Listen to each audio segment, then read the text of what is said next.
నేను రెగ్యులర్‌గా ఆకుకూరలు కొనే ఆవిడ దగ్గరికెళ్తే ఆవిడ ఇది ఆకు చూడండి సార్ బావుందని ఇచ్చింది. దీన్ని బతువా అంటారు.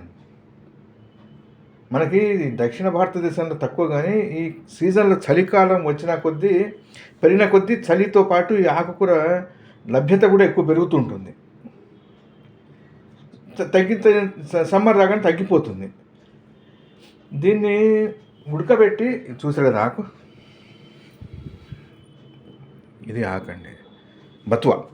దీన్ని ఉడికించి రాయితాల దాంట్లో ఉపయోగిస్తారండి. తర్వాత ఈ చలికాలంలో ఆవకూర చేస్తారు మనకి నార్త్ ఇండియాలో, సర్సోం కా సాగ్.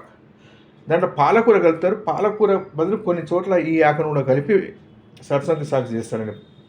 ఆవకూర కూర మనం పులుసు చేసుకుందాం. ఇది మనం ఏం చేద్దామంటే, ఇప్పుడు దీన్ని నేను తీసుకొచ్చా కదా, దీన్ని చక్కగా కడిగేసి ఆకు ఒలిచి కడిగి పచ్చడి చేసుకుందామండి.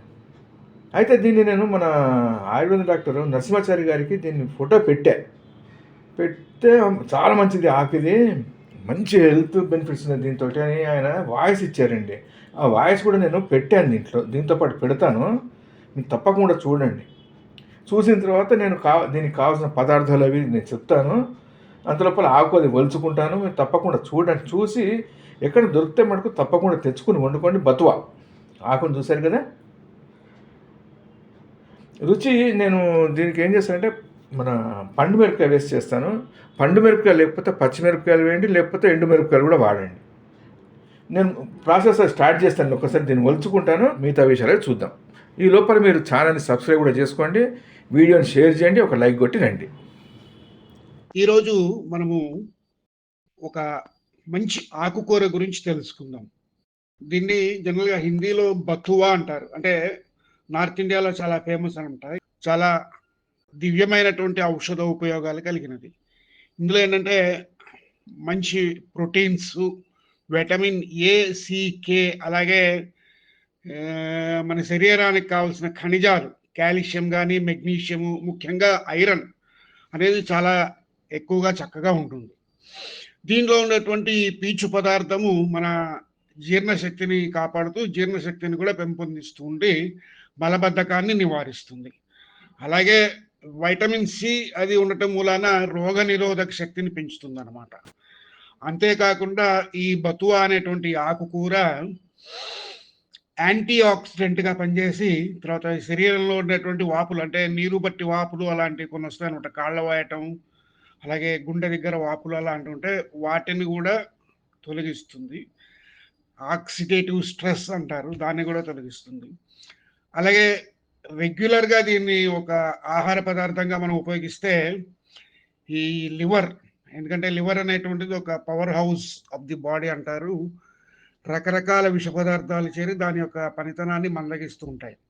ఈ ఆకు మనం సేవిస్తూ ఉండటం వల్ల ఏంటంటే కూరల్లో కానీ ఇలాగా తీసుకుంటూ ఉంటే దానివల్ల చాలా చక్కటి ఫలితాలు వస్తాయి అన్నమాట.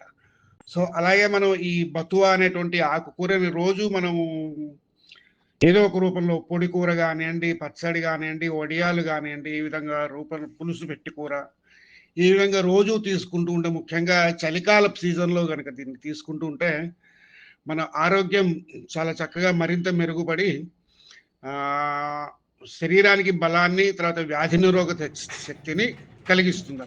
ఇది ఆకుని ఇట్లా ఒక్కొక్క ఆకు తీసుకొని తొడిమె లేకుండా ఒలిచేసుకుందాం. ఒలిచేసి నీళ్ళలో వేసుకుంటున్నాను. వేసి ఒక 2 సార్లు కడిగేద్దామండి. తడి ఉన్నా పర్వాలేదు, ఎందుకంటే దీన్ని మళ్ళీ వేయించుకుంటాం కదా నూనెలో, తడి ఉన్నా పర్వాలేదు.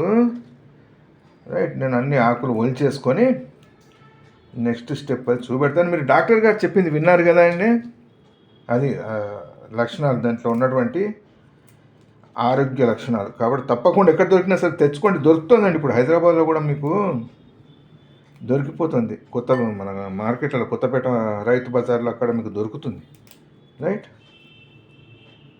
ఆకుని ఏం చేసాము, చక్కగా 4 సార్లు కడుక్కున్నాం, కడిగి కట్ చేసుకుంటున్నాం. అయితే ఆకు ఏం చేయాలంటే కడిగిన తర్వాతనే కట్ చేయాలి. కట్ చేసిన తర్వాత కడగద్దండి, పొరపాటున కూడా కడగద్దు. మనం ఏమైనా కడిగేది ఆ ఆకుని బాగా కడగాలంటే కనుక కట్ చేసే ముందరే 1-2 సార్లు కడుక్కోండి.